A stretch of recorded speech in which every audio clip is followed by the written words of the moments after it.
Hi. Hi. నీ పేరు? బీషాన్. బీషాన్. బీషాన్. Okay. So ఎవరి ఫ్యాన్ నువ్వు? Ram Charan. Ram Charan fan. So movie రాబోతుంది కదా, ఎట్లా అనిపిస్తుంది నీకు? Super exciting. Okay okay. ఈసారి ఆ మూవీ కూడా చాలా బ్లాక్ బస్టర్ అయింది. ఏది? Game changer. Okay okay. So teaser, trailer, పాటలు చూసినావా? ఎట్లా అనిపించినాయి? మంచివి. ఓకే. సో విజయవాడలో పెద్ద కటౌట్ పెట్టారు తెలుసా? చూసినావా? న్యూస్లో చూసినావా? ఎట్లా అనిపించింది? సూపర్. ఓకే. సో మరి ఇప్పుడు రామ్ చరణ్ సినిమాలకి బెనిఫిట్ షోలు కానీ లేకపోతే నైట్ షోస్ కానీ లేవు కదా, నార్మల్గా ఏ షోకి వెళ్తావు సినిమాకి? Day shows. డే షోస్కి వెళ్తావా? Okay okay, thank you. Welcome. Ram Charan and Racha and Nayak my favourite movie అండి. ఫస్ట్ డే కలెక్షన్ ఎంత కూడా వచ్చాను, పుష్ప రికార్డులను షేక్ చేస్తుంది గేమ్ చేంజర్. ఆల్మోస్ట్ రీచ్ అవుతుంది అండి పక్క. ఓకే, వన్ వర్డ్లో రామ్ చరణ్ గురించి ఏం చెప్తారన్న? ఈజ్ ఏ రచ్చ అండి. R for Ram Charan. Okay అండి, ఇట్స్ ఎనఫ్. వస్తుందని కన్ఫర్మ్గా చెప్పారనమాట బుచ్చిబాబు గారు కానీ మన శంకర్ గారు కానీ. మరి అనుకోవచ్చు, మరి శంకర్ గారే చెప్పారనమాట స్క్రీన్ ప్లే బాగా చేశారు చరణ్ గారు, చాలా యూనిక్గా చేశారని. నాకు తెలిసి ఒక ట్రైలర్ చాలా బాగుంది సార్, యూనిక్గా ఉంది, చాలా బాగుంది. అప్పన్న క్యారెక్టర్ చేస్తున్నారు, కాలేజీలో క్యారెక్టర్ చేస్తున్నారు. అప్పన్న క్యారెక్టర్ సో ఓకే, మొన్నే వచ్చారు చెప్పారు కదా మన శంకర్ గారు. క్లైమాక్స్ మాత్రం వేరే లెవెల్, హార్ట్ టచింగ్ ఫీలింగ్ అనమాట క్లైమాక్స్ కానీ అవి కానీ. Thank you sir. అలాగే మన శంకర్ గారి మూవీస్లో పొలిటికల్ మూవీస్ ఎక్కువ హిట్ ఎక్కువ ఉందన్నమాట పర్సంటేజ్. సో సినిమా అయితే మంచి హిట్ అవుతుందని చెప్పి అనుకుంటున్నా. సో ఫ్యామిలీ మొత్తం వెంకటేష్ గారు, మాస్ మొత్తం బాలయ్య బాబు గారు, కంటెంట్ మొత్తం రామ్ చరణ్ గారు. సో బాలయ్య బాబు గారు లుక్ ఎలా అనిపించింది టోటల్గా?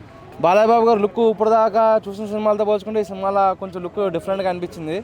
సో ఆయన మ్యాచ్ హౌస్ కూడా ప్రమోట్ చేస్తున్నారు ఈ సినిమాతో. అండ్ నెక్స్ట్ బాబీ గారు ఎలివేషన్స్ అంటే మనం చూసుకోవచ్చు, జైలు అవకాశాలో ఎన్టీఆర్ గారికి ఏ రేంజ్ ఎలివేషన్ ఇచ్చారో. So first 100 crores movie Balayya Babu garu అకౌంట్లో పడుతుందని చెప్పి అనుకుంటున్నాను. వాల్తేరు హీరోలో ఐటమ్ సాంగ్లో ఒక లేడీని పెట్టారు కదా హీరోయిన్. అవును, ఆమెని కూడా మళ్ళీ దీంట్లో కూడా పెట్టినట్టు అనిపిస్తుంది. అంటే ఏమైనా పోటీగా పెట్టినట్ట కావాలని? అంటే అలాగేం లేదు. ఇప్పుడు సంక్రాంతి హీరో ఎవరైనా అంటే కనుక ఎప్పుడు బాలయ్య బాబు గారు అంటారు. మనం చూసుకుంటే సమర్సింహారెడ్డి కానీ అంత ముందు వచ్చిన మూవీస్లో కూడా బాలయ్య బాబు గారికి హిట్ పర్సంటేజ్ ఎక్కువ ఉంది. సో ఆమెనే పెట్టచ్చు ఐటమ్ సాంగ్ కింద. ఆల్రెడీ సాంగ్ కూడా ఒకటి మనం విన్నాం, చాలా బాగుంది. సో అనిల్ రావుపూడి గారి తర్వాత ఈ మూవీ రిలీజ్ అవుతుంది, బాగుంటుందని చెప్పి అనుకుంటున్నాను. మూడు హిట్ అవుతాయి, కాకపోతే బాలయ్య బాబు గారిది ఫస్ట్ ప్లేస్ ఉంటుంది అనుకుంటున్నాను. గేమ్ చేంజర్కి ఎంత వస్తాయి కలెక్షన్? 500 కోట్లు కదా బడ్జెట్. మినిమం మన తెలుగు మూవీ ఏది వచ్చినా సరే ఫస్ట్ రోజు 500 కోట్లు వచ్చేస్తున్నాయి. మినిమం 1000 కోట్ల పైన వస్తుంది. అది ఎంత వస్తుంది అనేది పవన్ కళ్యాణ్ గారికి తెలియాలి. అది అంటే బెనిఫిట్ షోస్ టికెట్ రేట్స్ తగ్గినాయి కదా. బెనిఫిట్ షోస్ టికెట్ రేట్స్ తగ్గినా సరే రామ్ చరణ్ గారి పవర్ తగ్గలేదు. సో రామ్ చరణ్ గారికి ఉన్న సత్తాతో బాలకృష్ణ సినిమా హిట్ అవుతుంది అంటున్నారు. బాలకృష్ణ గారి సినిమా హిట్ అవుద్ది అంటున్నాను. కలెక్షన్ పరంగా రామ్ చరణ్ గారి సినిమా హిట్ అవుద్ది అంటున్నాను. ఇంకేం అంటే కంటెంట్ అయితే రామ్ చరణ్ గారు అని చెప్తున్నా. ఇప్పుడు మనం చూసుకుంటే బాహుబలి సినిమా టైంలో టికెట్ ప్రైస్ 200 రూపాయలు తక్కువ ఉంది. 1800 కోట్లు కొల్లగొట్టింది. సో ఈ సినిమా కూడా అదే డబ్బులతోనే కొల్లగొట్టచ్చు. 1800 కోట్లు వస్తాయా? 1800 కోట్లు రావు, బట్ 1000 crores ప్లస్ అవుతుంది. ఎందుకంటే రామ్ చరణ్ గారు స్టామినా, శంకర్ గారి డైరెక్షను, దిల్ రాజు గారి ప్రొడక్షను. సో దిల్ రాజు గారు ఒక సినిమా టేక్ ఓవర్ చేస్తారంటే ఒకటికి 100 సార్లు ఆలోచించి చేస్తారు. సో మినిమం ఒక 1000 crores ప్లస్ అని చెప్పి అనుకుంటున్నాను నేనైతే. ఓకే అన్న, ఇప్పుడు బాలకృష్ణ సినిమా పేరు డాకు మహారాజ్ అని పేరు పెట్టారు కదా. డాకు అని పేరు పెట్టడం వల్ల మీకు ఎలా అనిపిస్తుంది? డాకు అంటే అది వేరే లాంగ్వేజ్లో అదొక బూత్.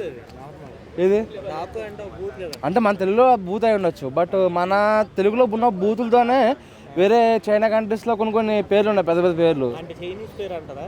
చైనీస్ పేరు అని మనం చెప్పట్లేదు, అది ఒక ఇటాలియన్ పేరు అనమాట. అది ఇటాలియన్ నేమ్. అది సినిమా కూడా ఇటాలియన్ టైప్లో ఉండబోతుందా మరి?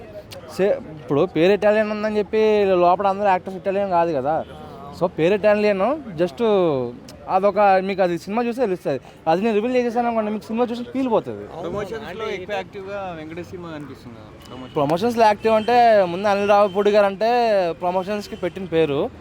సెకండ్ థింగ్ వచ్చేసి సాంగ్స్ బాగా హిట్ అవ్వడం జరిగినాయి అనమాట. సో అలాగే మీనాక్షి చౌదరి గారు కూడా మంచి రేసింగ్లో ఉన్నారు ఇప్పుడు ప్రజెంట్. మనం చూసుకుంటే లక్కీ భాస్కర్, ఇంకా నెక్స్ట్ వచ్చిన రెండో మూవీ కూడా మంచి హిట్ అయింది. సో దానివల్ల మంచి ప్రమోషన్స్ ఉన్నారు. పవన్ కళ్యాణ్ చాలా సంవత్సరాల నుంచి కనిపించలేడు, ఈసారి ఇప్పుడు గేమ్ చేంజర్కి వస్తుండు, ఎలా ఉండబోతుంది pre release? So already Ram Charan గారి మూవీస్లో మేబీ ఐ థింక్ నాయక్ సినిమాకి ఆయన ప్రీ రిలీజ్ ఈవెంట్లో రావడం జరిగింది. సో ఆయన ఎప్పుడు లెక్క పెడితే ఆ సినిమా బ్లాక్ బస్టర్. రంగస్థలం కూడా మేబీ ఆయన వచ్చినట్టున్నారు. సో సినిమా తిరగలేదు. సో ఇప్పుడు ఒక సెలబ్రిటీగా కాకుండా ఒక డిప్యూటీ సీఎంగా రాబోతున్నారు కాబట్టి సో ఇంకా మంచి సినిమాకి మంచి వింటేజ్ వస్తుందని చెప్పి అనుకుంటున్నా. అంటే కొంతమంది రామ్ చరణ్ గారికి పవన్ కళ్యాణ్ గొడవలు ఉన్నాయి, అల్లు అర్జున్ గారికి పవన్ కళ్యాణ్ గొడవలు ఉన్నారు కదా. సో ఆయన రావడం వల్ల అన్నింటికి ఫుల్ స్టాప్ పెట్టేస్తారు. ఇక అల్లు అర్జున్ గారి టాపిక్ కానీ రామ్ చరణ్ గారి టాపిక్ కానీ ఒక ఫుల్ స్టాప్ అనేది దొరుకుతుంది మనకి. Your most welcome. నాకు ఒకటి సింగిల్ రోబోట్ 2కి లాస్ట్ అయిపోయింది ఆయన. రోబోట్ 2.5 అంతగా ఏం లేదు కానీ కలెక్షన్ అయితే బాగానే వచ్చింది. కలెక్షన్ అయితే బాగానే వచ్చింది కానీ నేను అంతగా నమ్మకం లేదు. ఎందుకంటే రామ్ చరణ్ అంత మంచిగా ఉంటేనే కథ ఒప్పుకుంటాడు, అంత లేనిది ఒప్పుకోడు. కానీ ఓకే అన్న, ప్రీ రిలీజ్ ఈవెంట్కి పవన్ కళ్యాణ్ గారు వస్తున్నారు కదా, దాని గురించి మీరు ఏమనుకుంటున్నారు? నేను ఆయన బంధుబాటు వస్తాడు అంతేకాసి దానికి సంబంధం ఏం లేదు కదా. అంటే ఎలా అని కాదన్న, ఇప్పుడు మొన్న అల్లు అర్జున్ గారు రీసెంట్గా అయిన దాంట్లో ఒకరు చనిపోయారు అనమాట. చనిపోయిన తర్వాత ఇప్పుడు మళ్ళీ ఇలాంటివి జరిగితే అంతవరకు అది రైట్ అంట. ఆయన చెప్పుకేసి వస్తాడు కదా, ఈయన చెప్పుకేసి రాలేదంటారు కదా, మరి ఈయన చెప్పుకేసి వస్తాడు కదా. అది చెప్పేసి వచ్చారు కదా. ఏం మనకి తెలియదు అన్నింది. ఈయన అయితే ఈయన ఇప్పుడు ఏంటిది సీఎం తర్వాత సీఎం లాంటివాడు కదా, కాబట్టి ఈయన చెప్పొస్తాడు, చెప్పకుండా రాలేడు కదా. ఏదైనా బయటకు వస్తుందంటే మినిమం ఒక 10-20 మంది సెక్యూరిటీ కంపల్సరీ ఉంటారు, బాడీ గార్డ్. అంత లేదు బయటకు వెళ్ళాడు ఆయన. ఇప్పుడు ఆయన ఇంటికాడ పోయి వస్తున్నాం, పవన్ కళ్యాణ్ ఇంటికి దగ్గర.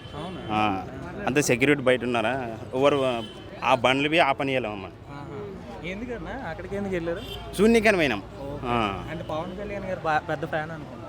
మేము ఫ్యాన్స్, ఇక ఉన్న వాళ్ళందరూ పవన్ కళ్యాణ్ ఫ్యాన్స్. మేము అంతా 7 మంది వచ్చినాం మేము. అంటే పవన్ కళ్యాణ్ గురించి మీరు ఏం చెప్తారన్న? అంటే ఓజీ సినిమా ఎలా అనుకుంటున్నాను? వేజీ దీనికంటే దాని గురింటే ఎదురు చూస్తున్నాం. గేమ్ చేంజర్ కంటే దాని గురింటే చూస్తున్నాం.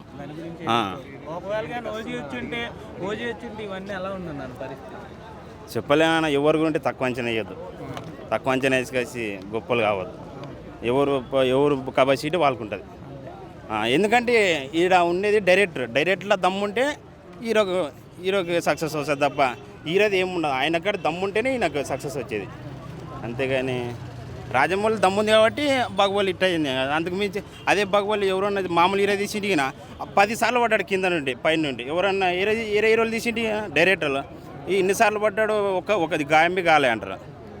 పుష్ప మన వచ్చింది, ఏం దాని గురించి ఆ ఎక్స్పెక్టేషన్ ఏం లేవు. బాహుబలి అయితే కట్టప్పని ఎందుకు చంపినాను కానీ ప్రతి ఒక్కరు తెలుసు. కానీ మరి దీనిలో ఏమైనా ఎక్స్ప్రెషన్ ఏమైనా ఏం లేవు కదా, కాబట్టి ఇది దానికన్నా ఇదే నయం అనిపిస్తుంది. ఎంత కలెక్ట్ చేస్తుంది అనుకుంటున్నారన్న గేమ్ చేంజరా? ఐడియా లేదన్న. శంకర్ అన్న కాబట్టి అవతల నేను ఏం చెప్పలేము. అంటే నార్మల్గా 1000 crores వచ్చిందన్న, ఇప్పుడు ఇది ఎంత వస్తుంది? అది చెప్తున్నా, రోబోట్ 2.5 ఏం పెద్దగా సినిమా ఏం లేకుండా 800 కోట్లు వచ్చినాయి. చెప్పలేము, రావచ్చు. ఎంతవరకు రావచ్చు అనుకుంటున్నారు? 1000 కోట్లు నాకైతే 1000 కోట్ల 1000 కోట్ల మీరు 1000 కోట్ల ఓకే అన్న. ఇప్పుడు ఈ సంక్రాంతి 3 సినిమాలలో ఏది ఎక్కువ అంటే ఆడియన్స్ మొత్తం చూసి రామ్ చరణ్ అనే చూడాలనుకుంటారు. మరి డాకు మహారాజ్ పరిస్థితి చూస్తారు కానీ దీని అంతా ఎక్స్పోజింగ్ ఉండవేమో అనిపిస్తుంది. అంటే ఇప్పుడు తెలుగులో డాకు అంటే దొంగన కొడుకు అని అర్థం కదా, అది పేరు పెట్టారు అంటారు. ఆయన ఇద్దరు డబల్ యాక్షన్ ఉంది సినిమా. మరి ఎందుకు తీసాడా? అన్ని చూస్తాం మనం మేము సంక్రాంతి పండుగ, ఎందుకంటే 3 రోజులు లీవ్ ఉంటుంది కాబట్టి పని ఉండదు మాకి. అన్ని సినిమాలు వరుసగా చూస్తాం. అంటే నార్మల్గా అంటే పని సినిమాలు చూడటమని అంటారా లేకపోతే ఏంటిది? అంటే ఇప్పుడు సినిమాలు ఈ సెలవుల టైప్లోనే చూస్తారా లేకపోతే ఇప్పుడు అంతేనా? మేము సంక్రాంతికి అన్ని సినిమాలు చూస్తాం, మిగతా రోజులు అయితే పెద్దగా పట్టించుకోం. అంటే ఇప్పుడు సంక్రాంతి అన్నప్పుడు ఎక్కువ వెంకటేష్ గారి సినిమాకి ఎక్కువ లైక్ చేస్తారన్న. అంటే మేమైతే రామ్ చరణ్ సినిమాని చూస్తాం, కామెడీ ఉంటుంది కాబట్టి అంతగా మా జనాలు మంచిగా ఉంటుంది అంటేనే పోతాం వెంకటేష్ సినిమాకి. ఓకే చెప్పాలి, మేమైతే మొత్తం ఎక్స్పోజ్ అంతా దాని మీదే, గేమ్ చేంజర్ మీద. గేమ్ చేంజర్ అనేది ఒక డిఫరెంట్ కాన్సెప్ట్ అన్న. అంటే ఇప్పుడు నార్మల్ చూసుకున్నట్టయితే ఇప్పుడున్న జనాలు కనెక్ట్ అవుతుందని అనుకుంటున్నారు ఫస్ట్ ఆఫ్ ఆల్. ఎందుకంటే అది ఒక ఆఫీసర్ లెవెల్ సినిమా అనమాట. అంటే ఇంతకు ముందు అలాంటివి ఎప్పుడు రాలేదన్న. అలాంటివి మన జనాలకి ఎంతవరకు అర్థమవుతుందని అనుకుంటున్నాను. ఏ సినిమా? Game changer. అంత చెప్పలేదు. శంకరాన్ని నమ్మలేమో, చెప్తే పైకి తీసుకెళ్ళిపోతాడా, లేదంటే అక్కడనే పెడతాడా. అదే నేను చెప్తున్నా కదా, రామ్ చరణ్ నమ్మలేము. ఆయన బాగా సినిమాలు తీసిన వాడు మంచివి, ఆయన కథ బాగుంటేనే ఒప్పుకుంటాడు, లేకపోతే ఒప్పుకోవడానికి. ఈ శంకర్ అన్న ఏమంటే ఇది మన కమలాక్షన్ అన్న ఏమంటే ఏ చేసుకుంటూ వెళ్ళిపోతుంటాడు అంతే. ఈయన అంత లేదు కదా. ఓకే అన్న